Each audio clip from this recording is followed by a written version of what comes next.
Well, I'm here today with Alan Minster, partner at Frontline Advisors. And Alan, we've had a conversation about integrated marketing efforts. And we'll talk a little bit about the how later on. But Sure. what can you tell? What does it mean? What are integrated marketing efforts, and why are they important?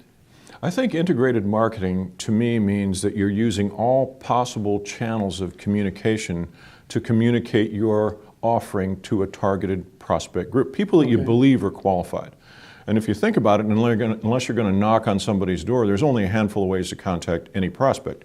You can send them a direct letter, direct mail piece, you can email them, you can call them on the phone. But the reality of it is you don't know what this person is going to respond to. And an integrated marketing effort means that you're using all those possible channels of communication in a thought-out, process-driven fashion. Because, again, you don't know what they're going to respond to. I get 200 and some emails a day, sometimes 300, from people that I've either subscribed to, but I don't have all that kind of time. And so you don't know. So you're talking about using a variety of methods of contact. Why is it important to use that variety? Well, because the choices are so limited and because you don't know how this prospect is going to respond, you might send them an email that's very formal. You might send them an informal email. And we always think we know what the prospect will respond to, but the reality is we don't.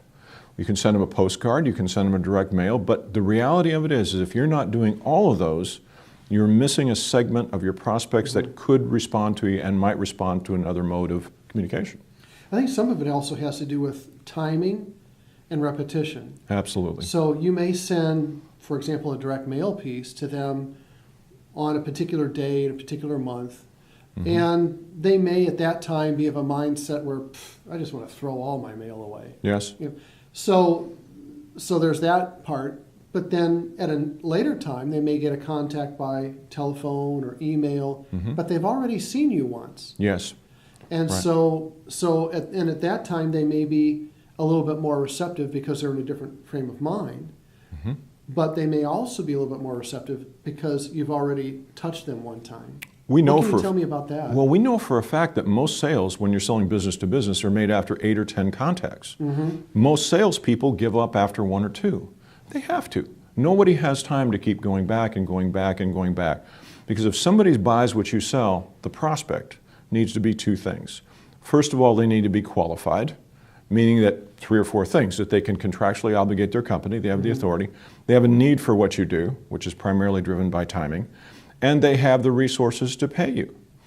Now, a person can be very qualified, but they might be currently disinterested. They may be satisfied with an existing vendor. That's the timing issue. It's the timing issue. And so if you integrate all these possible ways of communicating with your prospect, and you do it over a long enough period of time, keeping the 8 to 10 contacts in mind, it's all about timing.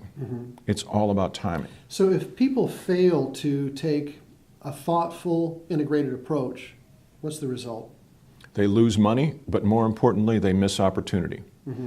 I can't tell you how many times in years gone by that I've looked in the business journal and see an opportunity that went to a competitor because they didn't have a need right now for and I didn't have the sense to stay in touch with them. But using an integrated approach means that I'm there and I'm there. If I've targeted someone as being qualified, they only get out 1 of 3 things. If 1 or 3 things happen, either they buy, or they die, or they move away. Because why would we ever stop nurturing somebody who's qualified to buy what we sell, but currently disinterested?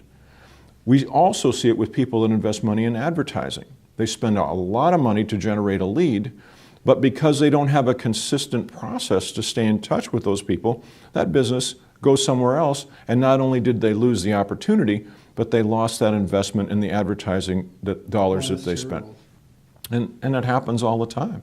Because salespeople, we train them that way. If a guy's not ready to buy right now, move on. They don't have the time to go back and go back and go back. So we have to do that, and we have to have a process and a playbook that says, here's how we go to market.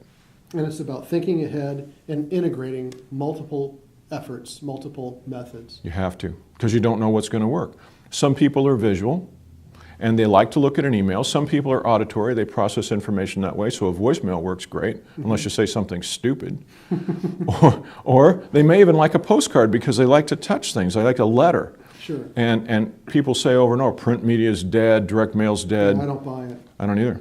And in fact, what if anything, it reduces the number of letters on your prospect's desk, and your message stands out even more. I had a conversation with somebody just the other day that went exactly like that.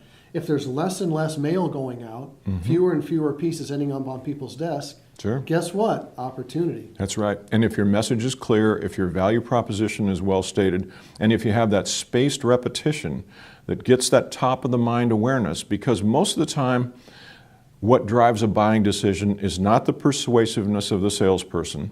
It doesn't have anything to do with how many times you take them to a ball game or take them to lunch or anything else. It's all driven by buying motives that are driven from inside of the company. And the guy that's happy with his existing vendor today may be unhappy tomorrow or the next day or 2 years from now. And you want to be there when You have to. You have to. I saw a statistic the other day that said 57% of the time, the buying decision has already been made before they ever call a vendor. Wow.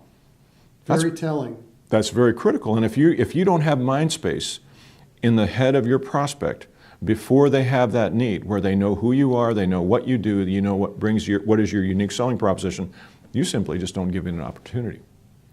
Boy, that's all great. Alan, thanks for talking to us today about You're welcome. integrated marketing efforts. I appreciate it. Thank you very much.